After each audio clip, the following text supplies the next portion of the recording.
J'ai la chance d'être invité au congrès de la Fondation de défense des droits et libertés du peuple, en partenariat avec Réinfo Québec. Et pour moi, c'est un honneur, un plaisir de constater tout ce qui se passe au Québec. On est à la fois dans un diagnostic de ce qui est malade dans notre société et à quel point nos institutions sont en effondrement. Et en même temps, on essaye de ne pas rester dans un état de sidération ou de déploration qui consisterait toujours à regarder tout ce qui est sombre et à être fasciné par le monstre, mais au contraire à essayer de l'étudier, de le comprendre pour voir quelles en sont les failles, quels sont les trous dans la cuirasse, les espaces dans les écailles où on peut essayer de trouver des failles, des brèches, des endroits où construire, où poser un sillon et semer les graines de la construction d'un monde meilleur. Et finalement, pour moi, ça rejoint une partie de mon engagement depuis des années, d'essayer de faire sa part, comme ce petit colibri, vous savez, dont la légende disait qu'il mettait des petites gouttes d'eau sur l'incendie, et que si on était tous ensemble à essayer de mettre ces gouttes d'eau, on pourrait essayer de l'éteindre. À mon sens, on n'a pas réussi à l'éteindre, et le feu a dévoré nos institutions et notre forêt. Mais maintenant, peut-être notre travail de colibri, c'est de prendre plein de petites graines et d'aller les semer sur ce brûlis. Parce que vous savez que la culture sur brûlis pousse très bien, que c'est très fertile, et que plein de choses sont en train d'émerger partout. Plein de très belles choses sont en train d'éclore, comme en ce moment dans le printemps du Québec, où les lilas, les fleurs, les plantes sont en train d'émerger de partout. Et c'est vraiment mon espoir, c'est qu'au fond, cette crise soit une opportunité, qu'elle nous aide à trouver notre chemin héroïque individuel et collectif ensemble. Parce que tout seul, on peut rien, mais ensemble, par contre, en serrant les coudes, on est capable de changer le monde. Et ça, c'est quelque chose auquel je crois très fort, parce que je l'ai vécu simplement ces dernières années.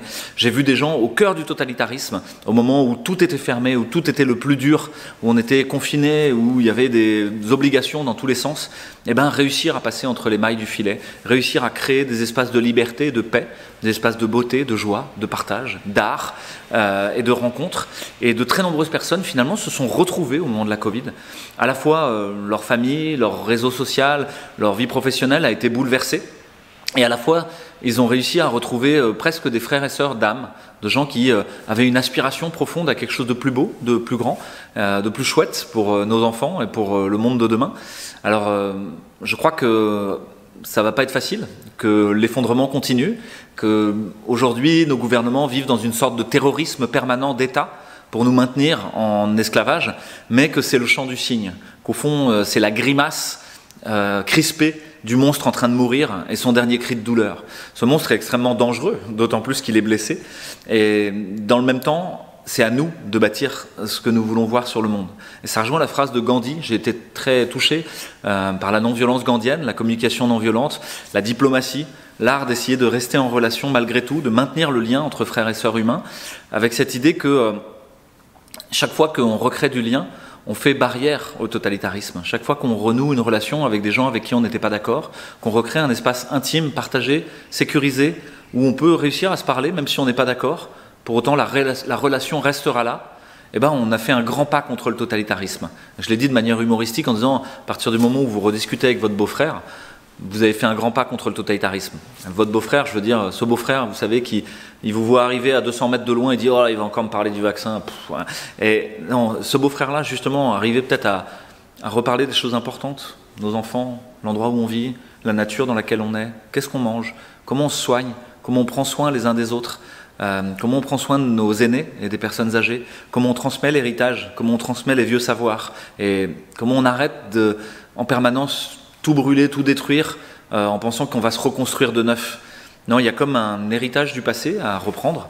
À la fin de l'Empire romain, au moment où tout s'effondre, où cet empire qui paraissait si puissant, qui avait asservi toutes ces colonies, en prenant toutes les richesses, s'effondre, comme un château de cartes, comme un château de sable sous les à-coups de la marée. Eh bien, les invasions barbares arrivent et le sauvage vient comme reféconder ce système qui était clos sur lui-même, qui était devenu fou. Et c'est comme s'il y avait à nouveau un élan vital qui était remis. Et vont apparaître les ordres monastiques. C'est quelque chose de très étonnant, les ordres monastiques, des gens qui, dès le matin, bêchent la terre, viennent au besoin fondamental de bouffer, de faire de la nourriture. Et ils la partagent dans un idéal non marchand d'hospitalité. Ça, pour Rome, où tout était basé sur l'argent et le commerce, c'est très étonnant, c'est une sorte de folie, une utopie. Et puis, à la fois, ils partagent la nourriture, ils ouvrent leur table avec l'hospitalité, mais au passage, ils créent un réseau. Viens chez moi et je te nourrirai. Ok, mais toi, en échange, viens chez moi et je te nourrirai. Et puis ils partagent la connaissance. Les moines deviennent des moines copistes. Ils traduisent les vieux manuscrits sumériens, les vieux textes égyptiens, toute la connaissance du monde juif, du monde arabe aussi, qui était déjà là. Et ils la transmettent. Et peut-être c'est notre rôle, et le tout avec la tête dans les étoiles avec Dieu, à prier depuis le matin.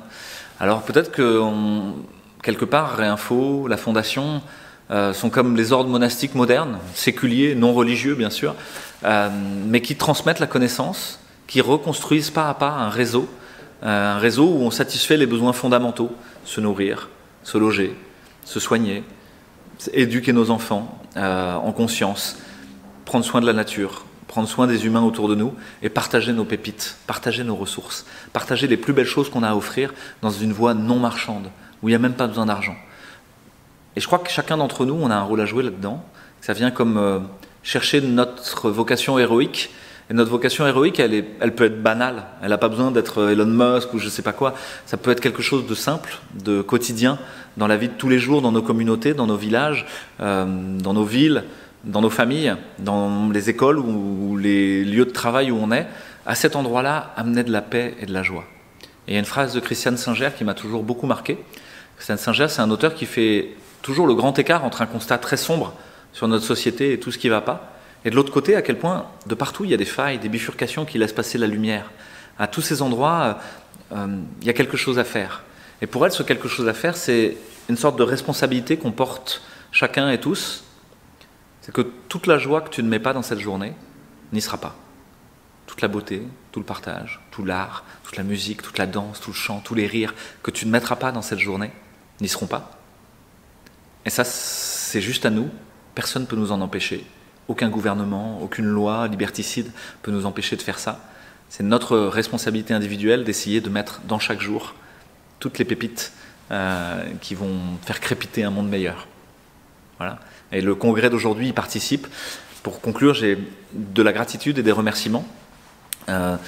Des remerciements pour les bénévoles qui sont venus là, pour toi qui nous filme aujourd'hui, Richard, pour Stéphane, pour les gens de Réinfo, André, Josiane, tous ceux dont j'oublie le prénom et qui m'excuseront, mais qui sont là et auxquels je pense, tous les bénévoles qui ont œuvré dans l'ombre à faire que ce soit possible, tous les congressistes qui sont venus, les ambassadeurs de la Fondation, pour donner de leur temps, de leur énergie et recharger les batteries au passage, ressortir plein de fougue et de joie pour aller construire quelque chose de meilleur, et y compris dans la difficulté, sinon c'est pas drôle.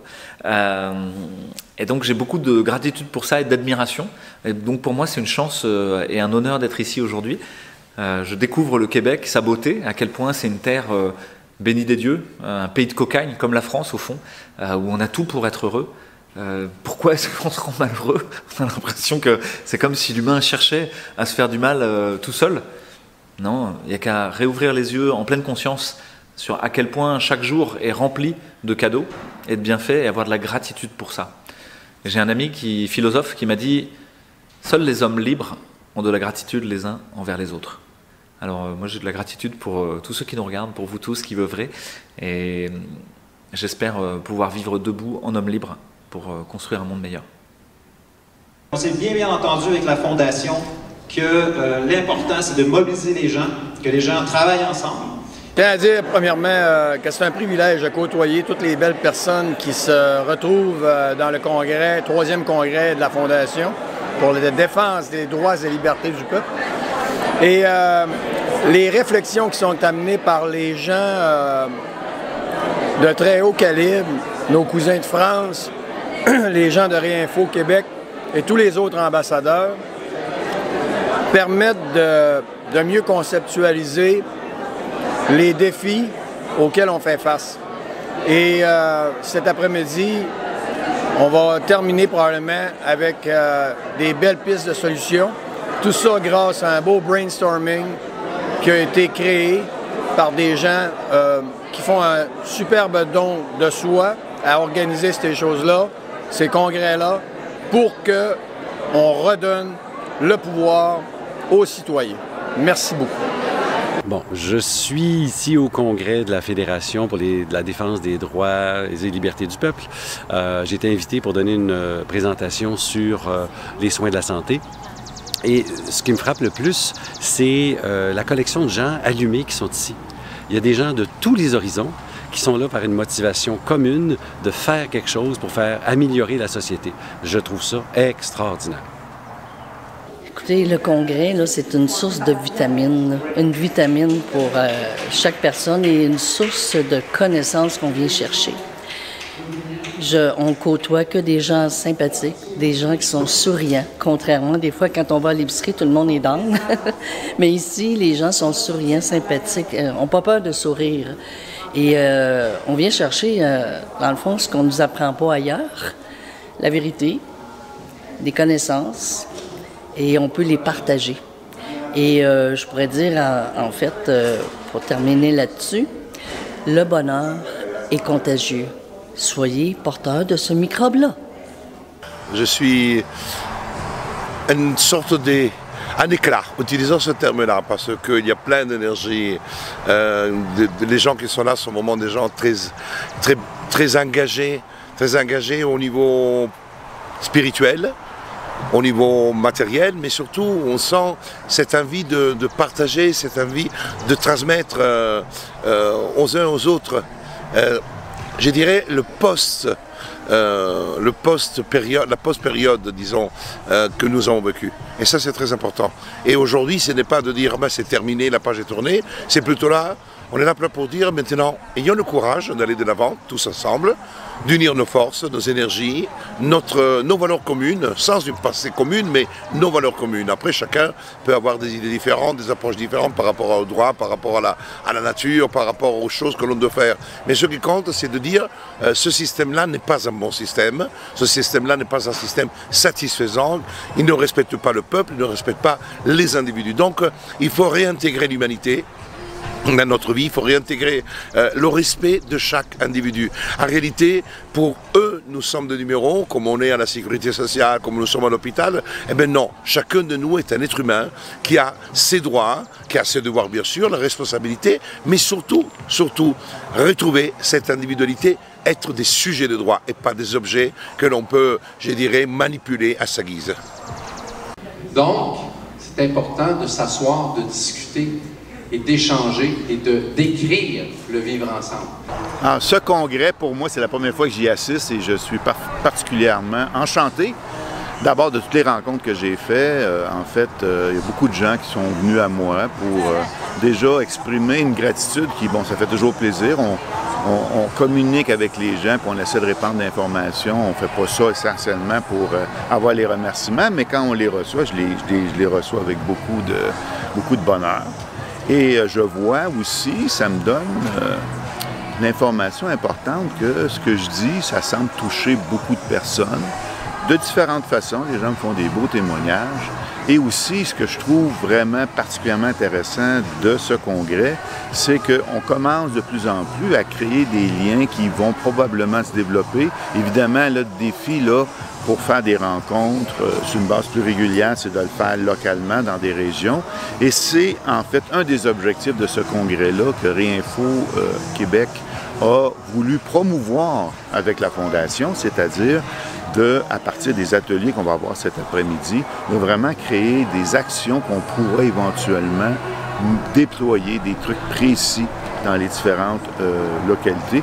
Parce que construire la communauté, c'est ça qui est essentiel et ça se fait localement à travers les gens qu'on côtoie dans une région pas trop éloignée pour qu'on puisse se voir en personne sur une base régulière et ensuite continuer à répandre finalement les messages ou les façons de faire, les pratiques que les gens doivent adopter pour mettre le changement en marche. Le changement, ça se passe pas seulement par les paroles c'est le départ, mais ensuite il faut pratiquer.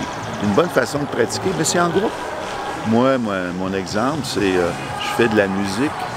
Une bonne façon pour moi de la pratiquer, c'est dans une chorale où je rencontre des gens sur une base régulière, puis on décide ensemble qu'on a un programme, puis c'est ça qu'on va exécuter. Puis à travers ça, la magie de la musique se déploie.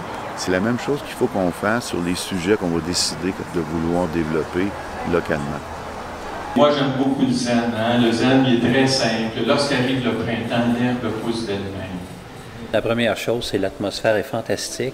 J'ai rarement vu des regroupements aussi motivés, où l'atmosphère est fantastique et les gens sont aussi dédiés. Ils ne sont pas dédiés juste à eux, mais sont dédiés aux autres. C'est une vraie collectivité. Surtout, ce qui est important à souligner, c'est de plus en plus, on a remarqué depuis 2001, on se souviendra des événements qui se sont produits à New York, mais depuis 2001, l'Amérique institue des lois de plus en plus liberticides. Je pense qu'on s'est servi de mauvais exemples, comme la loi sur la santé publique qui avait été modifiée en 2001 suite à l'attentat de New York et antérieurement ce qui s'était passé dans le métro de Tokyo.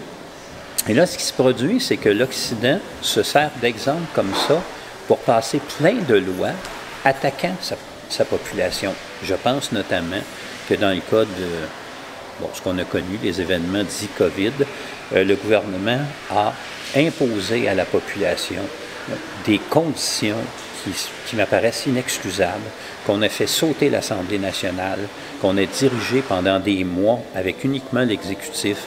C'est vraiment pas un exercice démocratique et c'est dangereux pour l'avenir. Le gouvernement est en train de passer et au fédéral et au provincial d'autres lois qu'on a vues, C-63.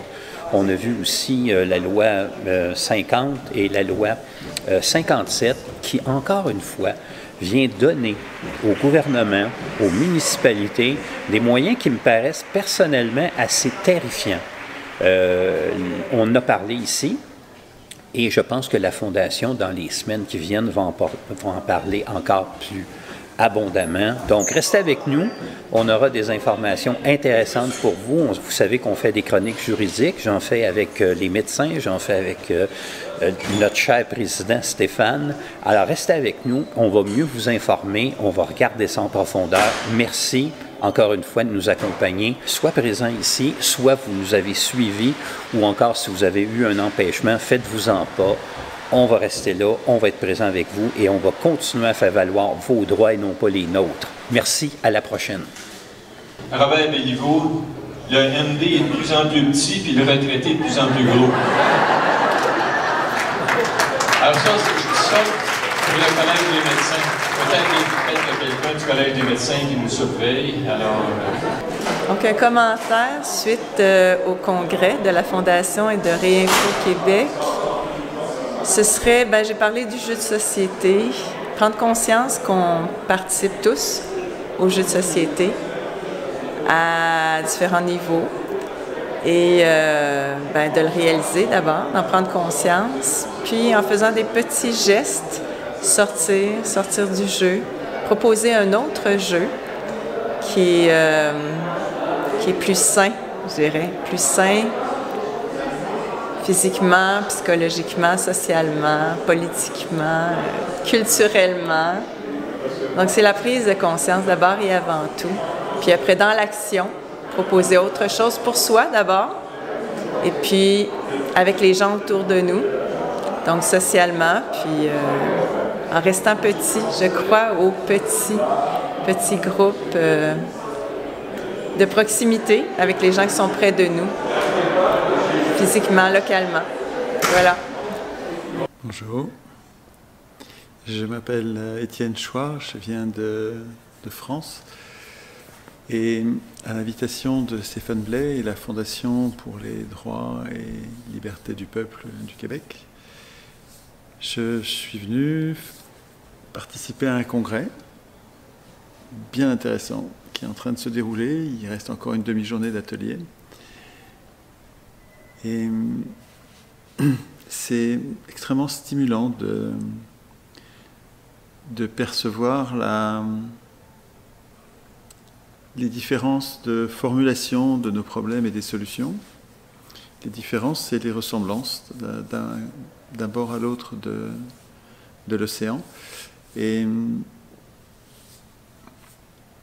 en fait, c'est un petit peu comme si, dans une bagarre contre un ennemi très fort, le monstre oligarchique, le système de domination parlementaire, le système d'exploitation parlementaire, l'antidémocratie dans laquelle tous les pays du monde ou presque vivent, en face de ce monstre oligarchique qui est en train de devenir totalitaire à l'occasion d'une crise soi-disant sanitaire, mais qui en fait est une bascule totalitaire, en face de ce gros monstre surarmé, quand on va réfléchir et s'entretenir avec les résistants de l'autre côté de l'océan, on a l'impression de trouver vraiment du renfort. Et ça va être bien de travailler ensemble. On crée des liens dont on a bien besoin pour avoir de la force, un peu comme dans une course de relais, on s'entraide. Donc c'est vraiment très, très stimulant. Je découvre des gens que je ne sais pas du tout et que je trouve fascinants. Quelqu'un comme Robert, mais j'ai oublié son nom. Béliveau.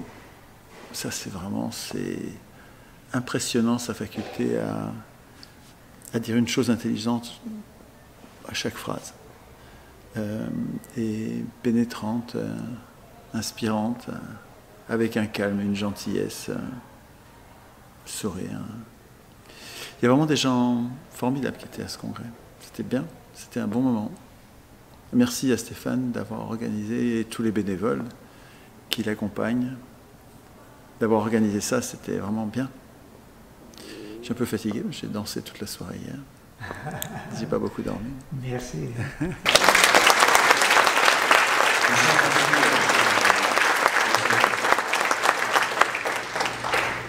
Bonjour, je suis le Dr Mario Giroux, je suis orthopédiste.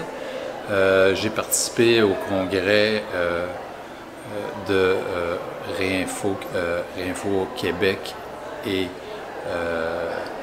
de la FDDPL afin de dénoncer de façon principale les manquements de notre système de santé.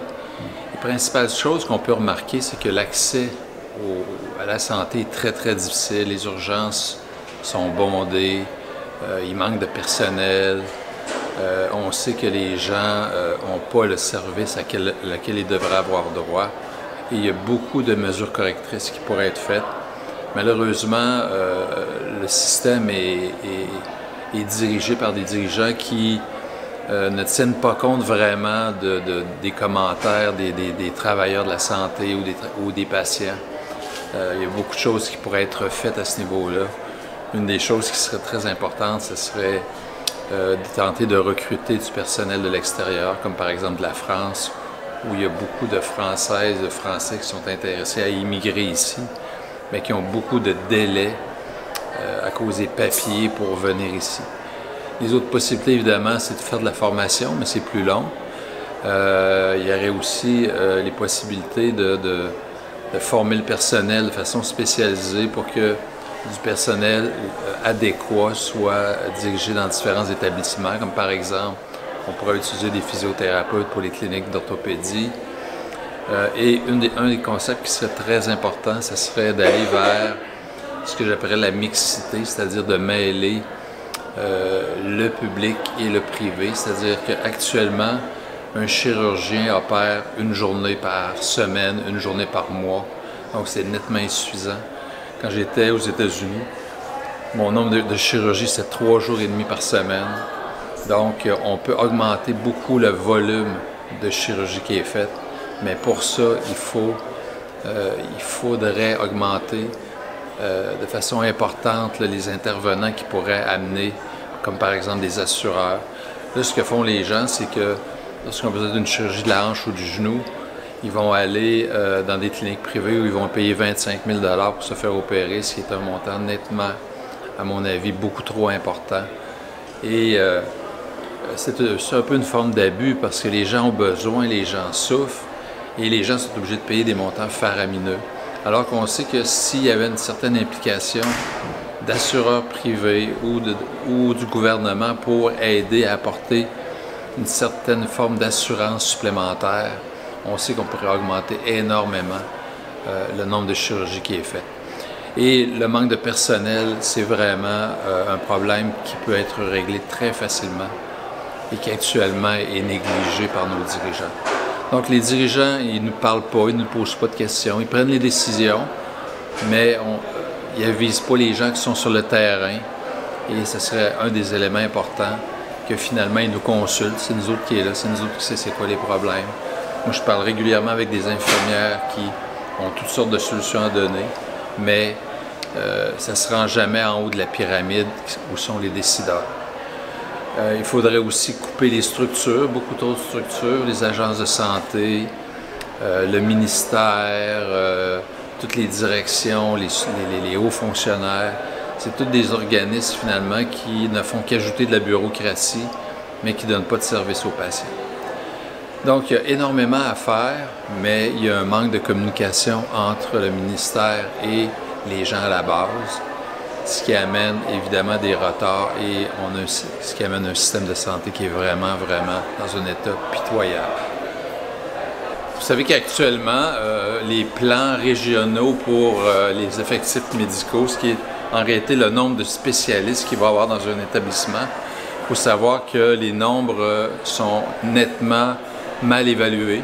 Par exemple, dans un établissement, on peut dire qu'il va y avoir 10 orthopédistes, mais là-dessus, il y en a peut-être un qui est décédé, un qui ne pratique plus depuis 5 ans, un qui est en sabbatique depuis 2 ans, et finalement, il va y avoir 3 ou 4 orthopédistes qui vont travailler, ce qui ne permettra pas de répondre à la demande de la population. Donc souvent, ces chiffres-là ne sont pas vérifiés, on ne vérifie pas si les gens travaillent, il n'y a aucune vérification qui est faite par le ministère, c'est le ministère qui est responsable de faire ces vérifications-là, et il y a des régions qui se retrouvent sous-staffées. Puis la raison principale, c'est que souvent, ceux qui restent en place veulent avoir plus de clientèle pour faire plus, finalement, d'argent, mais ça fait que la population n'est pas traitée. Il y a aussi le fait que les omnipraticiens, actuellement, ont 120 $ pour prendre soin d'une personne, pour la prendre en charge, et souvent, ils ne font pas le suivi. Donc, ils prennent le 120 $ et ne font pas le suivi. Donc, c'est tout de l'argent qui est mal utilisé, qui est gaspillé et qui ne donne aucun service à la population. Donc, il y a beaucoup de choses que le gouvernement pourrait faire si on a le temps de s'informer. Et on peut aussi parler du désastre informatique, on peut aussi parler de tout ce qui est fait au niveau du ministère où il y a des éléments de corruption, comme par exemple les contrats qui sont donnés à des avocats gré à gré. Il y a beaucoup de choses qui pourraient être corrigées pour améliorer le système et qui permettraient de donner des services à la population. Merci. Alors, bonjour, mon nom c'est André Fortier de Réinfo Québec. Je suis au congrès de la Fondation pour les droits et libertés du peuple 2024. Un congrès particulier pour la Fondation, mais aussi pour Réinfo Québec, parce que c'est la première fois qu'on collabore justement à un événement comme aujourd'hui. Donc la Fondation nous organisait une journée spéciale sur la santé et nous a demandé d'organiser la journée du dimanche en rapport avec la santé. Donc ce matin, on a eu des super conférenciers avec Mario Géraud, médecin. On a eu Louis Fouché, urgentologue, réanimateur, qui a lancé le mouvement Réinfo COVID en France, et Jean-Yves Dionne, pharmacien. Et donc, tout ça, ça a mis la table à quelque chose de particulier, c'est que cet après-midi, on a proposé aux gens une dizaine d'ateliers de travail sur des thématiques, 6 en rapport avec la santé et 2 autres un peu par rapport à la société, les liens sociaux et autres, pour que les gens élaborent des projets qui pourraient être mis en action. Parce que ce qui est le point, je dirais, le trait d'union entre la Fondation et nous, c'est vraiment cet aspect de mobilisation populaire, le fait de mettre les gens en lien et d'agir, en fait. Et donc, c'est en train même d'ailleurs de se dérouler actuellement. Il y a une dizaine de groupes, en fait, qui sont en train de travailler. Fait qu'on a bien hâte de voir qu'est-ce qui va émerger de ces fameux groupes de travail. Donc, peut-être une invitation à suivre parce que suite à ces groupes, on va lancer des appels. Ce n'est pas juste pour les gens qui étaient au congrès, mais on va lancer aussi des appels des gens qui voudraient agir, collaborer sur les projets qui vont être mis sur pied aujourd'hui. Donc, à suivre.